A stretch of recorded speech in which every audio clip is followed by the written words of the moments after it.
एक समय की बात है, हरे भरे खेतों और ऊंचे ऊंचे पेड़ों से घिरे एक शांत छोटे से गांव में लीना नाम की एक नन्ही सी चिड़िया रहती थी। वह अपने झुंड में सबसे छोटी थी।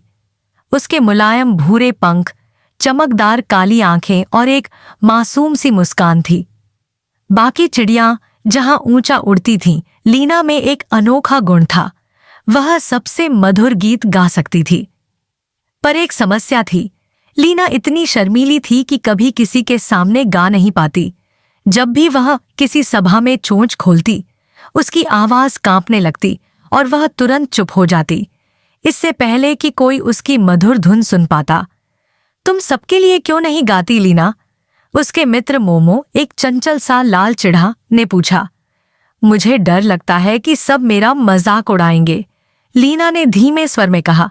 एक सुनहरी सुबह जंगल से एक बड़ी घोषणा आई। पक्षियों के राजा, एक वृद्ध और बुद्धिमान गरुड़, ने एक गायन प्रतियोगिता की घोषणा की। जो जीतता उसे एक स्वर्ण पंख मिलेगा और वह जंगल का राजकीय गायिका बन जाएगा। लीना का हृदय जोरों से धड़कने लगा। शायद मैं भी कोशिश करूं, उसने मन ही मन सोचा। उसके मित्रों ने उसका उत्साह बढ़ाया। हर दिन वह चुपचाप अभ्यास करती, हवा, फूलों और चांद को अपना श्रोता बनाकर। धीरे धीरे उसकी आवाज और भी मधुर और आत्मविश्वासी होती गई। लेकिन जैसे जैसे प्रतियोगिता का दिन पास आया, उसका डर फिर लौट आया। अगर मैं बोलना भूल गई तो, अगर सब हंस पड़े तो, वह सोचती रही। अंततः वह दिन आ गया। दूर दूर से पक्षी आए और एक एक कर अपने गीत प्रस्तुत करने लगे। फिर लीना की बारी आई। वह मंच की टहनी पर खड़ी हुई। उसके पैर कांप रहे थे। उसने सामने भीड़ को देखा, फिर अपने मित्रों की ओर जो मुस्कुरा रहे थे। लीना ने गहरी सांस ली, आंखें बंद की और गाना शुरू किया।